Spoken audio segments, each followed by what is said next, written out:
بەخێر هاتن بۆ مەڵبەندی بەیت و حەیران.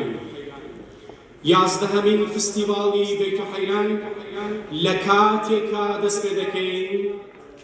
ڕوحی هونەر جەستەی کولتور وە ژیر بێنێ.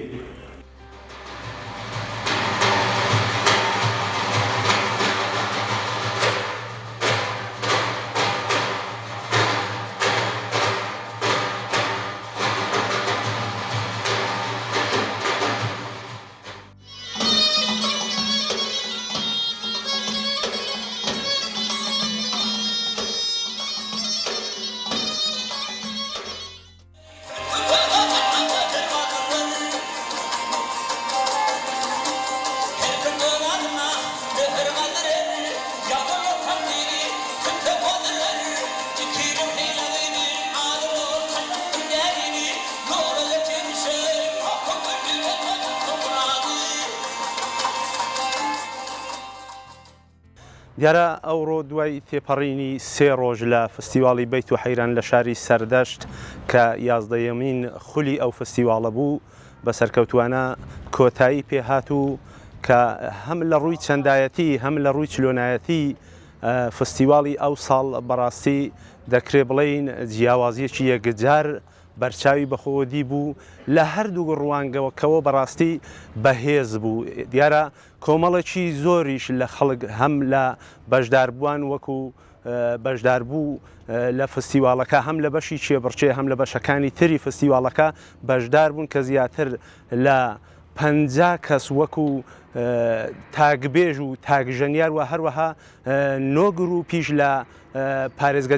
جیاوازەکانی ئێران وەکو گروپ بەشداریان کردبوو کە بۆ هەموو ئەو ئازیزانە هەم تێبینی جێکرا بوو هەم وەکو بەشداری خەڵکیش لە فستیواڵەکەدا بەڕاستی دەکرێ بڵێین شتێکی زۆر زۆر ناوازە بوو.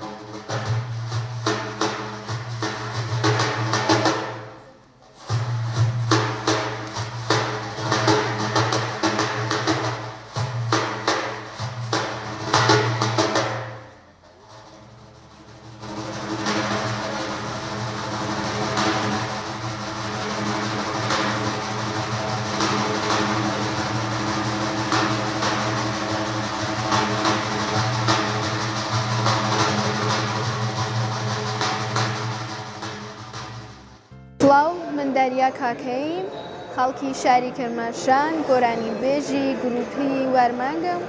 و زۆر بەختەوەرین زۆر خۆشحاڵین کە بە عنوانی گروپی وەرمانگ لێرە هەین کە سەرپەرشتی ئەو گروپە جوانە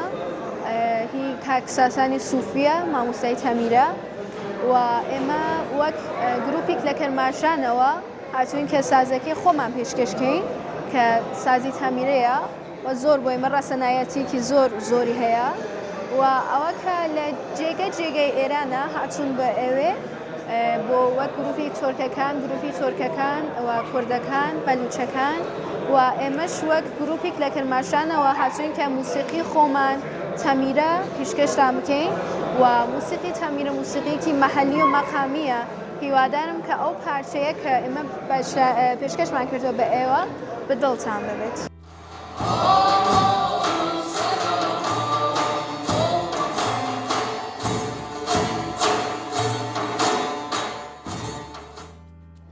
وڵی زۆر باشە کە لە جێگەی ئێراندا لێرە حوزوریان هەست و هەر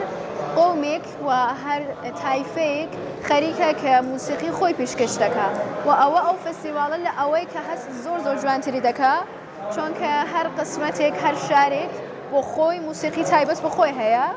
و کاتێک کە موسیقی خۆیان پێشکەش دەکەن هەر منتەقەیەک ئەوە تەبادڵی فەرهەنگی دەبێت و بۆ ئێمەش زۆر جوان.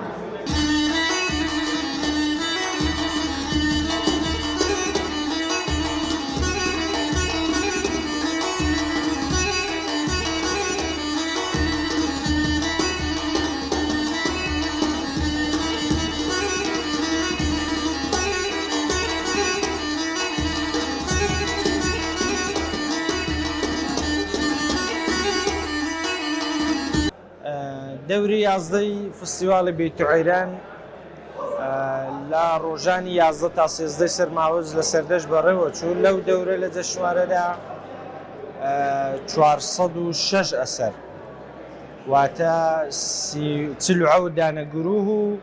359 دانە بەخشی ئینفرادی شرکەتیان کرد. دوای بازبینی ئاسار لەو 47 گروهە 9 گروه انتخاب کران و لە بەخشی ئینفرادیشدا تقریباً 200 کەسێک هەڵبژارراوە و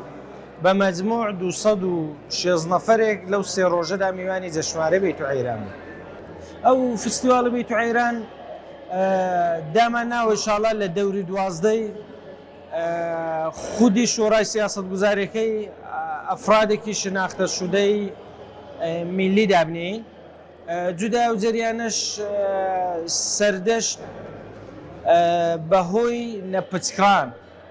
نەپچکران و بەردەوامبوونی بەرنامەهای موسیقی لە سەردەشت دەمانەوێت پێشتر سەردەشت بە عنوانی شاری خەلاقی موسیقی بناسێنین، ئەوە لە هەوڵ و بەرنامەداین. جودا و جریانش قەتحەن بەرنامەماندا ڕشتووە ئینشاڵڵا بەو پلانانەی کە هەمانە بەڵێ ببێتە نێو نەتەوەیی و ئێمە بتوانین لە نەتەوەکانی دیکەش لە سەردەشت میوانداریان بین و ئینشاڵڵا جەشنوارە بە گوستەردەگیەکی زۆرەوە بەڕێوە بچێت.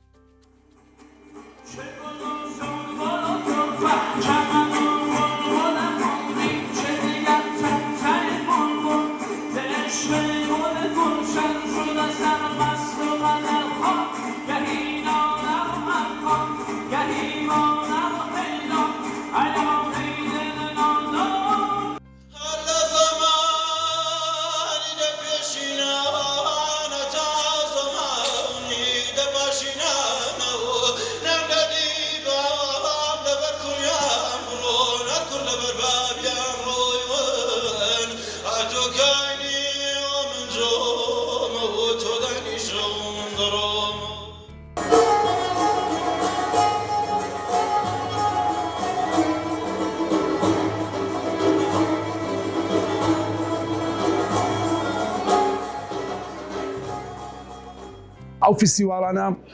شێشی جالبی کەشیانە زیندووکردنەوەی دابوو نەریتە کۆنەکان و ڕەسەنایەتەکانن کە بەڵام بە زمانێکی مۆسیقایی بەێمە نیشان دەدەن و بەدڵنیاوە فستیواڵی بەیتوعەیران توانیویتی تا ڕادێشی زۆر ڕنگدانەوەیکی باشێ بێت و پێشنیارێکشم هەیە کە ئەو جەشوارانە بتوانن ئەو کەسانی کە کار بەدەستن لەباری ماڵیەوە و خەڵکە لەباری کللتوری فەرهەنگیەوە دەوڵەمەندترێکن، چونکە دڵنیام فستیواڵی بەیتوعەیرانی سەردەشت زامێکی لە بینیکراوی ئەم نیشتیمانەیەوە.